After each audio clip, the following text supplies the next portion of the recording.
Well, if we have a kid that has significant behavioral issues or mood issues, which is mostly what we see, my husband will put them on an elimination diet usually. Yeah. If they're really severe, they've got something very, very severely clinical, yeah, he's going to use medication. But typically that's not where we start. That's not the first thing we do. That's the last thing he wants to do is put kids on medication. Yeah.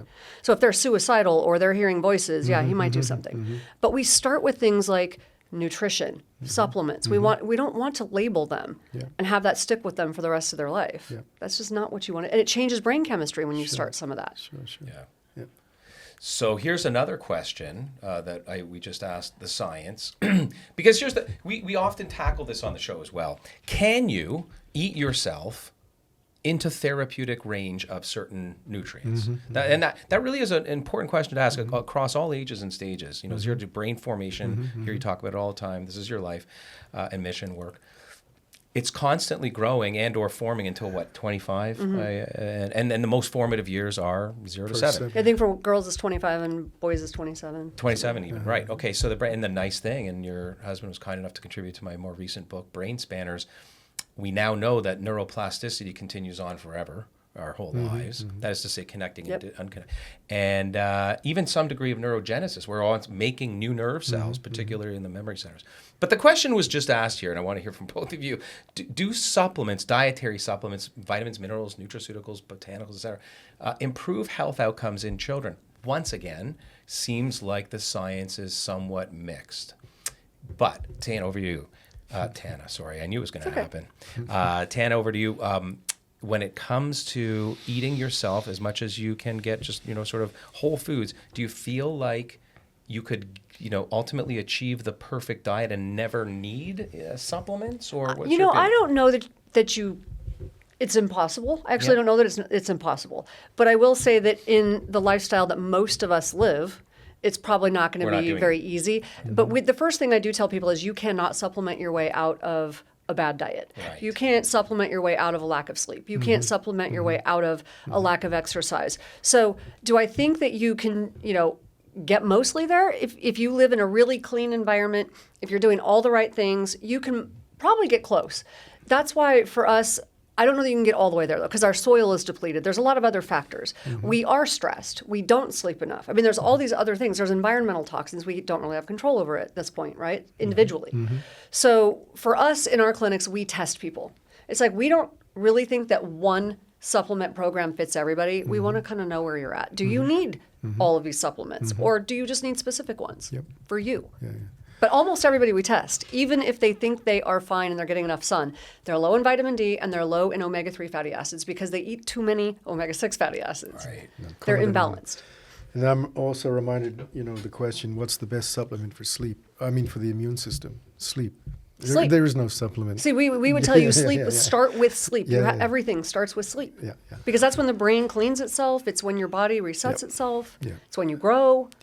What percentage of children are you guys seeing at the a lot. I don't know the exact percentage, but that's at least half of our business. Really? Oh, yeah. Because most of our doctors are child psychiatrists. Right. So they're double board certified. My husband is double board certified. And when you say test, are we talking primarily the SPECT scan, or are we saying other? So a lot of people think that we do everything just on a SPECT scan. Right. The SPECT scan is really just it's one of the tools. It's the map to help us get where we're going. But we do blood testing. You do a very long, thorough history. We're going to do a history with you. You do brain testing. We want to see how you are functioning cognitively, what your negativity bias is. Like all of these different things matter. We want to talk to your family. Then you have 2 appointments with the doctor. It's not that cut and dried as looking at a scan. What the scan does is it really helps us. It helps us know whether the brain is working too hard or not hard enough. Because when you it's very interesting. My husband published a huge study showing that when soldiers come home from war, that when they have, they're suicidal, they're having issues. Usually they're given one treatment plan. It's the same treatment plan. Half of them get better. Half of them feel suicidal. Why? Because when you look at their brains, PTSD and traumatic brain injury, it should be common sense. They look very different in the brain. PTSD means your brain is working way too hard. The emotional centers are fired up. It's like overactive.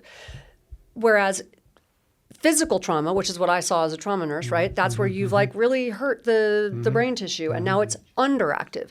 So does it make sense that you would give them, just because the symptoms are the same when they present, I'm suicidal, I'm anxious, I'm, so you give them the same treatment based on those symptoms, but the brain's not functioning the same way in those two things, even though the symptoms seem the same. Right. So that's why we look at the scan. Are they working too hard? Are they not working hard enough? And sometimes it's something like PANDAS, right? So it's based on an old strep infection, and the brain now is like on fire. And we've seen that a lot. Or in some cases, some kids do have an allergy to gluten, which, that might not be, that's not that common, but it's something that we have to figure it out. Why is your brain working too hard? Is it Lyme disease? Are you, what else is going on in your life? Is it emotional trauma? Whatever it is, but it just shows us. Or did you get in a car accident? Did you have a traumatic birth experience where you have anoxia at birth? Like, those things matter. Yeah. So hyperactive or hypoactive? Yes. But sometimes the symptoms present the same. Yeah. And I did want to point this out. So what we're looking at up on screen here is that, of course, you guys have, an icon for the brain spec, but there are, as we know, there are very comprehensive psychiatric evaluations. This is what we'll talk about a little bit more: supplement and medication management, memory rescue, concussion rescue, HBOT, whole integrated medicine, psychotherapy, which is huge. The list is very long. We do QEEG a lot of times on if we can't do a scan on someone, or we don't need to do a scan on someone, and we just want to see what's going on. The scan isn't the only thing we do. Right. Just wanted to point that out, because I think a lot of parents out there and wondering, is there something maybe even visibly or physically or mentally, emotionally wrong with my child? How can we look at the one thing I just know you to say all the time, which is just such a truth for me, both you and your husband, is it is the only profession, that is to say psychiatry, that is a specialty of an organ, that is to say the brain, that otherwise until recently didn't even look in at the brain, but made educated guesses around it. What are you guys seeing when it comes to diagnostics for children 0 to 7? What are the primary issues you're battling or trying to help parents with? Well, because of the nature of our business, it's all over the place. Yeah. So, I mean, we see everything from ADD to,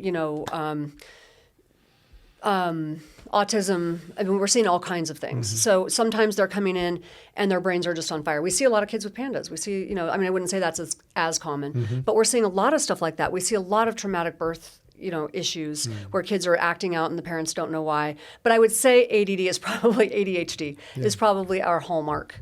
That we see. And this is now in the DSM, the Diagnostic Statistical Manual, number 5. Is it still number 5? Or is it I think it's 5. Yeah. That it's a spectrum, that we're all somewhere on it, right?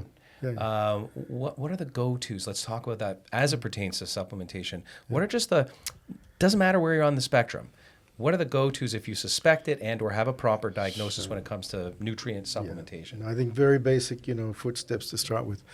Number 1 rule: remove anything that could be irritating the brain. ADD, ADHD is both something, it comes from irritation, inflammation.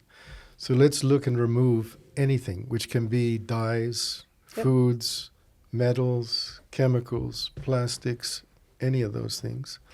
So let's look, test if we can, and then remove. Many times that's enough, just removing the obstacle. Offending agent, right. And then if it's not, then you start with the supplementation. Again, testing, seeing what's high, what's low, what's medium. And if there is anything in there like the heavy metals or plastics, then what can we give to help chelate and detoxify those out? Most of the time, many, many times, this is the solution. You sound like one of our doctors. That's exactly what we do. Yeah. And we start with nutrition. We start with the basics. We start with testing. That's exactly what we do.